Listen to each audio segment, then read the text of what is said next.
আসসালামু আলাইকুম। আজকে দুবাই সম্পর্কে কিছু তথ্য আপনার সাথে শেয়ার করব। সেটা হচ্ছে অনেক ভাই অধীর আগ্রহে দুবাই আসার জন্য, আরব আমিরাতে আসার জন্য অধীর আগ্রহে বসে আছেন। তাদের জন্য কিছু গুরুত্বপূর্ণ তথ্য দেওয়া খুবই দরকার। আপনি যখন প্রথম অবস্থায় আসবেন, আপনার থেকে মিনিমাম 10,000 দিরহাম একটা ভিসা খরচ নেওয়া হবে মিনিমাম। তাহলে 10,000 দিরহাম সমান বাংলাদেশে হচ্ছে এখন 34 টাকা করে হিসাব করলেও 3,40,000 টাকা, প্লাস আপনার বিমান ভাড়া এটা আপনার নিজে বহন করতে হবে। ওখানে প্রায় 30 থেকে 40,000 টাকা। আপনার যাবতীয় খরচ সব মিলিয়ে হিসাব করতে গেলে প্রায় 4 লক্ষ টাকার মতো। এখন মূল কথা হচ্ছে, আপনি যদি ফ্রেশ লোক হন, হাতে কোনো কাজ জানেন না এবং চাকরির কোনো অভিজ্ঞতা না থাকে, তাহলে একটা বাঙালি কোম্পানিতে আপনি যদি প্রথম অবস্থা আসেন, আপনাকে স্যালারি দেওয়া হবে 1500 থেকে 1800 টাকার মতো। এর থেকে বেশি স্যালারি পাবেন। এর মধ্যে থাকা খরচ আপনার, ফুড খরচ আপনার, সব খরচই আপনার শুধু 1500 থেকে 1800 গ্রাম থেকে স্যালারি দেবে। আর যারা থাকা খানা দেয়, সাথে থাকা খানা যারা দেবে তারা দেবে আপনাকে বেতন সর্বোচ্চ 1000 থেকে 1200 টাকা। এখন আপনি দেশ থেকে আসার পর আপনি 1800 গ্রামের চাকরি পাইলেন। এরপরে আপনাকে দেশ থেকে আসার যে খরচটা যদি আপনি হিসাব করেন, তাহলে আপনার 4 লক্ষ টাকা যদি আপনি দিরহামে কনভার্ট করেন, প্রায় 12,000 দিরহামের মতো। পার মান্থ আপনাকে 500 দিরহাম করে গুনতে হবে আপনার ভিসা খরচ। আপনি 2 বছরের জন্য ভিসা, পার মান্থ 12,000 দিরহাম হলে 500 দিরহাম করে আপনাকে ভিসা খরচ বহন করতে হবে।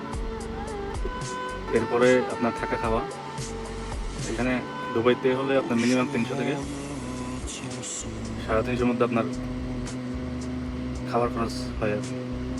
মিনিমাম 350 দিরহাম আপনার খানা খরচ লাগবে, নাস্তা খরচ আলাদা। শুধুমাত্র দুবেলা খাবারের 350 দিরহাম মতো এখানে খরচ আসে। এর বাইরে আপনার রুম রেন্ট আসবে আপনার 250 থেকে 300 দিরহাম।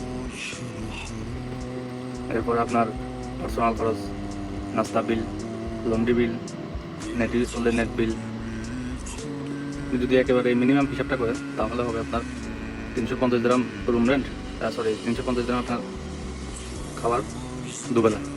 এরপর হচ্ছে আপনার রুম রেন্ট যদি আপনি 250 টাকা হিসাব করেন, এরপর আপনার নাস্তা খরচ, লন্ড্রি বিল, আদার্স যে খরচগুলো সবগুলো মিলে যত 200 দিরহাম খরচ হিসাব করেন, ভিসা খরচ 500 দিরহাম, আপনার চলে যাওয়ার কত 1300 দিরহাম। আপনি যদি 1800 দিরহামের চাকরি করেন, প্রথম অবস্থায় এই বেতন কেউ দেয় না। যদি বাঙালি কোম্পানি হয় তাহলে মোটেই দেবে না। 1800 দিরহাম যদি আপনার খরচ হয়, এরপর আপনার 1300 দিরহাম পার মান্থে আপনার খরচ হয়ে যাবে। 1800 দিরহাম থেকে 1300 দিরহাম খরচ হয়ে গেলে তাহলে আপনার থাকলে মাত্র 500 দিরহাম। 500 দিরহাম আপনি 34 দিয়ে হিসাব করেন, বাংলা 17,000 টাকা আপনার পার মান্থে আপনি সেভিংস করতে পারবেন। এবার দেখেন, আপনি পার মান্থে মাত্র বাংলায় 17,000 টাকা বাঁচাতে পারবেন।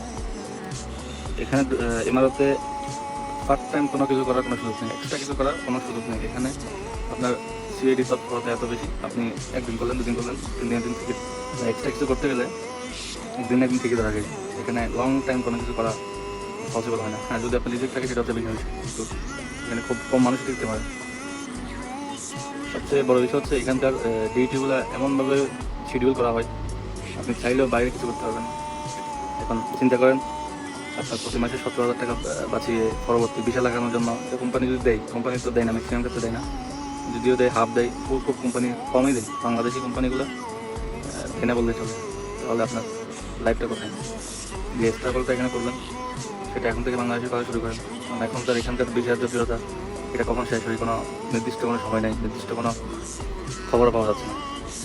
এখানকার ট্রান্সপোর্ট পর্যন্ত চালু নেই, তাহলে নতুন করে ভিসা খুলবে, এটা কল্পনা করা আসলে অনেক কঠিন।